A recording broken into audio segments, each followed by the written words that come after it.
안녕하세요. 지식과 지혜의 숲을 거니는 시간입니다. 우리는 매일 수많은 정보의 홍수 속에서 때로는 불안하고 흔들리는 세상 속에서 살아가고 있습니다. 이렇게 불확실한 시대에 우리는 과연 무엇을 붙잡고 살아야 할까요? 오늘 우리는 성경의 오래된 지혜 속에서 그 답을 찾아보려 합니다. 바로 믿음이라는 보이지 않지만 가장 강력한 삶의 원동력에 대한 이야기입니다. 이 이야기가 여러분의 마음에 깊은 울림과 위로를 준다면 구독과 좋아요를 통해 이 은혜를 주변의 소중한 분들과 함께 나눠주시길 바랍니다. 여러분의 작은 실천이 누군가에게는 큰 희망의 씨앗이 될 수 있습니다. 주님의 이름으로 여러분과 가정에 평안이 가득하기를 축복합니다. 오늘 우리가 함께 묵상할 말씀은 구약성경 하박국 2장 4절입니다. 보라, 그의 마음은 교만하며 그 속에서 정직하지 못하나 오직 의인은 그의 믿음으로 말미암아 살리라. 이 말씀은 신약성경 히브리서 10장 38절에서도 다시 한번 강조됩니다. 나의 의인은 믿음으로 말미암아 살리라. 또한 뒤로 물러가면 내 마음이 그를 기뻐하지 아니하리라. 성경은 우리에게 단 하나의 삶의 방식을 제시합니다. 그것은 선택사항이 아니라 우리를 창조하시고 우리의 미래를 아시는 하나님께서 주신 유일한 명령이자 살아가는 원리입니다. 바로 믿음으로 사는 삶입니다. 우리 마음속으로 함께 고백해 볼까요? 나에게는 믿음으로 사는 것 외에 다른 길은 없습니다. 왜 하나님께서는 이토록 믿음을 강조하실까요? 믿음의 반대는 눈에 보이는 대로 사는 삶입니다. 내가 보는 것, 내가 만지는 것, 내가 느끼는 감정, 내가 듣는 소리에 의지해 살아가는 방식이죠. 만약 우리가 매일의 감정과 눈앞의 현실에만 의지해서 살아간다면 아마 진작에 모든 것을 포기했을지도 모릅니다. 상황은 수시로 변하고 우리의 감정은 파도처럼 요동치기 때문입니다. 하지만 믿음은 우리를 그 너머의 세계로 인도합니다. 우리를 둘러싼 환경 너머, 우리가 느끼는 감정 너머에 계시는 하나님을 보게 합니다. 우리는 사실의 근거에 사는 것이 아니라 영원히 변치 않는 진리 위에 서서 살아가는 사람들입니다. 아멘. 세상의 사실은 변할 수 있습니다. 예를 들어 오늘 내가 아프다는 사실이 있을 수 있습니다.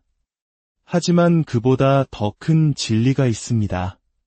그가 채찍에 맞음으로 우리는 나음을 받았도다 라는 이사야서의 말씀, 바로 그 진리입니다. 우리가 살아가는 이 마지막 시대에 믿음은 모든 위기를 이겨낼 가장 강력한 무기가 될 것입니다. 요한일서 5장 4절은 이렇게 증언합니다. 무릇 하나님께로부터 난 자마다 세상을 이기느니라.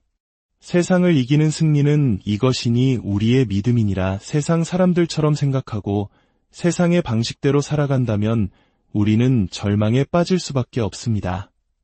하지만 우리는 믿음으로 나아갑니다. 믿음은 이 시대의 가장 귀한 보석과도 같습니다. 세상은 믿음으로 살지 않습니다. 심지어 우리의 가장 가까운 가족조차 우리의 믿음을 이해하지 못하고 광신이라거나 비현실적이라고 말할지도 모릅니다. 당연합니다.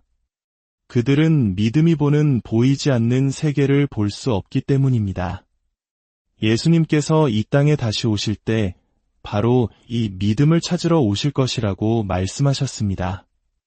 누가복음 18장 8절입니다. 그러나 인자가 올 때에 세상에서 믿음을 보겠느냐 하시니라. 왜 이런 말씀을 하셨을까요? 과학기술, 특히 인공지능이 눈부시게 발전하고 의학이 인간의 한계를 계속해서 넓혀가는 시대가 오면 사람들은 더 이상 믿음의 필요성을 느끼지 못하게 될 것입니다. 모든 문제를 인간의 힘으로 해결할 수 있다고 믿게 되기 때문입니다. 신앙을 버리고 마음이 차가워지는 배도의 물결이 거세질 것입니다. 예수님께서 다시 오실 때에는 순전한 믿음을 지키는 사람이 극히 드물 것이라는 경고입니다.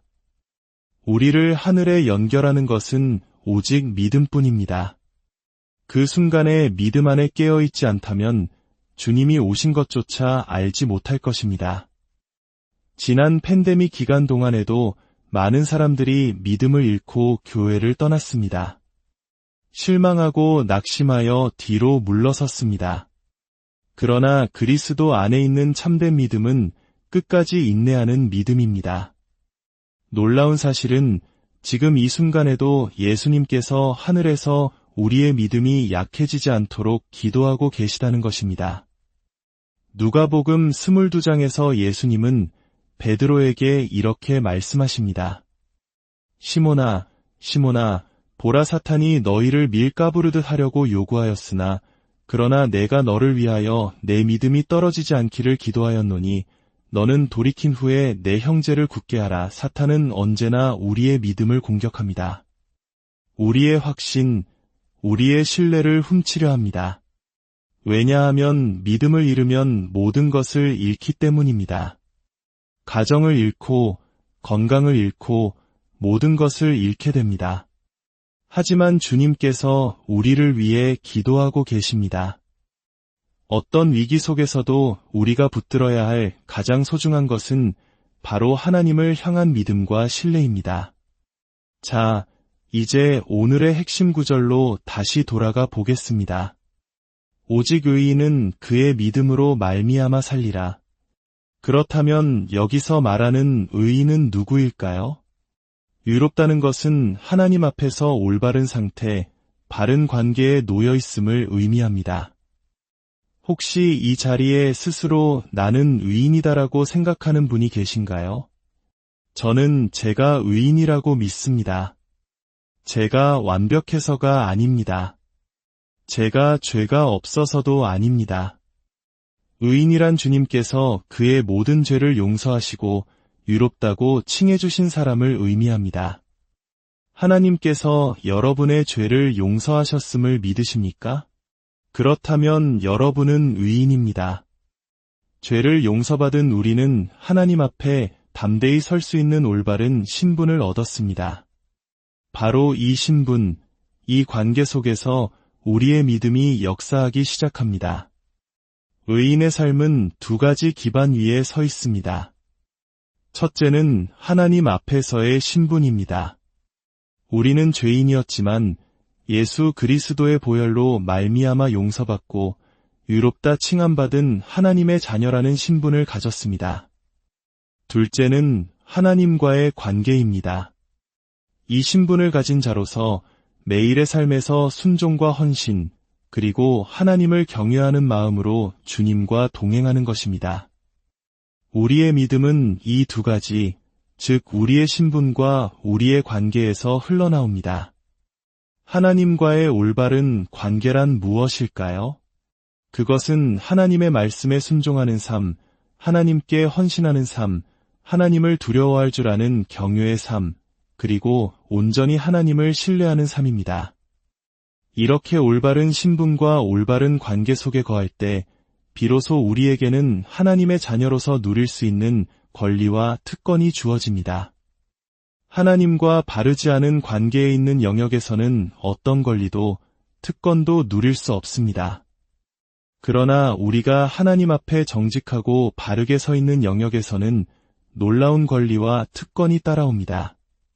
그 특권 중 하나가 바로 하나님의 은총, 즉 특별한 대우입니다. 거짓말하는 사람, 속이는 사람, 불순종하는 사람, 하나님께 헌신하지 않는 사람은 결코 하나님의 특별한 은총을 경험할 수 없습니다. 그러나 당신이 하나님과 올바른 관계를 맺고 그 안에서 믿음으로 살아갈 때 하나님께서는 당신에게 특별한 대우를 베푸십니다. 예를 들어 11조를 드리는 사람은 하나님의 것을 도둑질하지 않고 정직하게 행하는 사람입니다. 그에게는 성경이 약속한 권리가 있습니다. 하나님께서 그를 위해 메뚜기를 금하시고 하늘의 창문을 여시겠다는 약속입니다. 이것이 바로 의로운 자에게 주어지는 권리이자 특권입니다.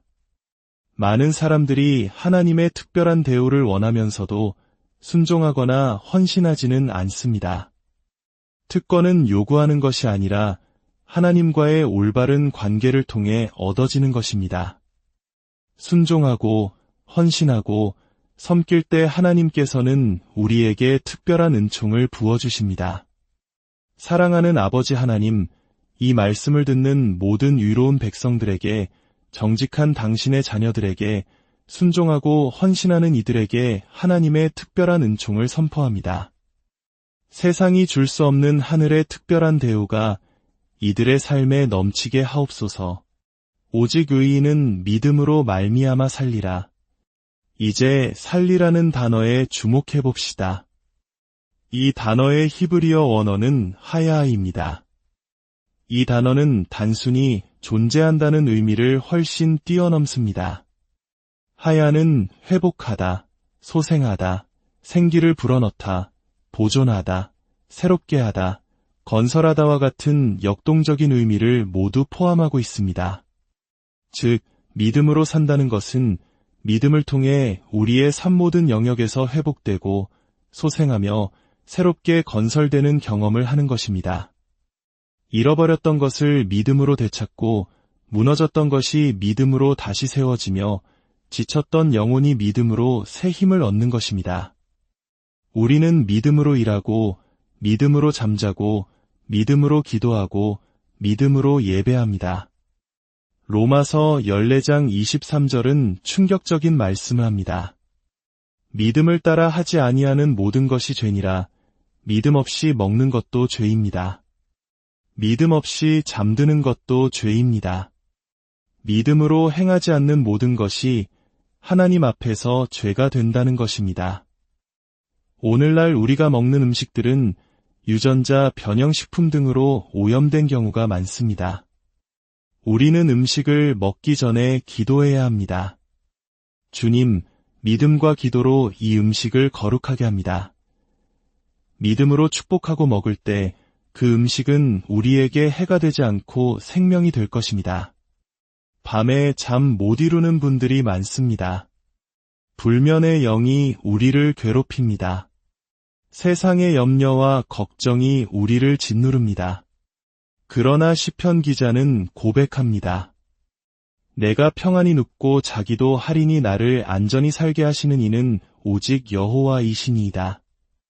빚을 갚아야 하고 자녀 문제로 골치 아프고 미래가 불안한데 어떻게 평안히 잠들 수 있냐고요? 그것이 바로 믿음입니다. 내가 잠든 사이에도 나를 지키시고 보호하시고 공급하시는 하나님을 신뢰하는 믿음입니다. 하나님께서 당신을 지키시기에 당신은 아침에 일터로 나갔다가 저녁에 안전하게 돌아올 것입니다. 자, 이제 믿음을 어떻게 사용해야 할까요? 믿음은 세 가지 요소를 가집니다. 바로 고백되고 행동하며 시험을 통과해야 합니다. 특히 고백의 힘은 강력합니다. 마음으로 믿는 것을 입으로 시인할 때 영적인 세계에서 하나님의 능력이 나타나기 시작합니다. 히브리서 10장 23절은 말합니다. 또 약속하신 이는 믿으시니 우리가 믿는 도리의 소망을 움직이지 말며 굳게 잡고, 여기서 믿는 도리가 바로 우리의 신앙 고백입니다. 사탄은 우리 마음에 끊임없이 의심의 화살을 쏘아댑니다. 그때 우리는 믿음의 방패를 들어야 합니다. 에베소서 6장은 모든 것 위에 믿음의 방패를 가지고 이로써 능히 약한 자의 모든 불화살을 소멸하라고 말씀합니다. 그 믿음의 방패를 드는 행위가 바로 하나님의 말씀을 입으로 선포하고 고백하는 것입니다. 당신의 가정을 위해 이렇게 고백하십시오. 사도행전 16장 31절의 말씀을 붙잡고 선포하십시오. 주 예수를 믿으라, 그리하면 나와 내 집이 구원을 받으리라. 당신의 자녀가 방황하고 있습니까? 그 현실을 보며 낙심하지 말고 이 약속의 말씀을 입으로 선포하십시오. 주 예수 그리스도를 믿으니 나와 내 집은 구원을 받을 것입니다. 당신의 몸에 질병의 증상이 나타납니까? 이사야 신세장의 말씀을 붙잡고 선포하십시오. 그가 실로 우리의 질고를 지고 우리의 슬픔을 당하였거늘. 그가 찔림은 우리의 허물 때문이요 그가 상함은 우리의 죄악 때문이라. 그가 징계를 받음으로 우리는 평화를 누리고 그가 채찍에 맞음으로 우리는 나음을 받았도다. 내 몸의 연약함을 향해 담대히 외치십시오. 예수 그리스도께서 채찍에 맞으심으로 나는 나음을 받았다. 두려움의 영이 당신을 공격합니까? 디모데후서 1장 7절의 말씀으로 대적하십시오. 하나님이 우리에게 주신 것은 두려워하는 마음이 아니요 오직 능력과 사랑과 절제하는 마음이니 두려운 생각을 향해 명령하십시오. 하나님은 나에게 두려워하는 마음을 주지 않으셨다. 나에게는 능력과 사랑과 절제하는 마음이 있다. 재정적인 어려움으로 잠 못 이루고 있습니까? 빌립보서 4장 19절의 약속을 선포하십시오. 나의 하나님이 그리스도 예수 안에서 영광 가운데 그 풍성한 대로 너희 모든 쓸 것을 채우시리라. 텅 빈 지갑을 보며 한숨 쉬지 말고 믿음으로 선포하십시오. 나의 하나님께서 그분의 풍성하심으로 나의 모든 쓸 것을 채우신다. 사랑하는 성도 여러분, 유롭게 사는 자에게는 두려워할 이유가 없습니다. 우리가 하나님 앞에서 정직하게 행하고 있다면 세상의 어떤 비난과 공격도 우리를 무너뜨릴 수 없습니다. 오늘 우리는 오직 의인은 믿음으로 말미암아 살리라는 말씀을 깊이 묵상했습니다. 이것은 단순한 구호가 아닙니다. 이것은 우리가 매일 숨쉬고 먹고 자고 일하는 모든 순간에 적용해야 할 삶의 원리입니다. 믿음은 선택이 아닙니다. 이 혼란한 세상을 이기는 유일한 길입니다. 정부도, 과학도, 교육도 우리에게 완전한 답을 줄 수 없습니다. 오직 믿음만이 우리를 구원하고 회복시키고 승리하게 합니다. 당신의 믿음의 고백을 통해 잠자던 능력이 깨어나고 닫혔던 문이 열리며 불가능이 가능으로 바뀌는 기적을 경험하게 될 것입니다. 이제 다 함께 기도하겠습니다. 사랑과 은혜의 하나님 아버지, 오늘 우리에게 믿음으로 사는 삶의 비밀을 가르쳐 주시니 감사합니다.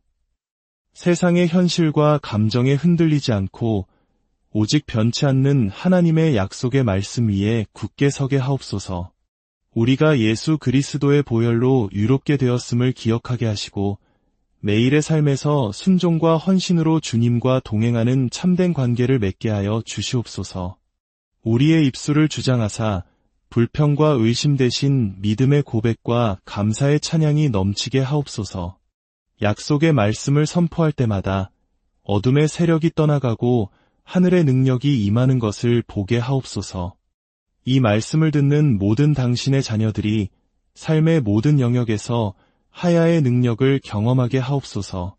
병든 자는 치유되고 낙심한 자는 회복되며 묶인 자는 자유케 되는 역사가 일어나게 하옵소서. 오직 의인은 믿음으로 살리라는 이 진리가 우리의 삶이 되게 하옵소서. 우리 주 예수 그리스도의 이름으로 간절히 기도드립니다.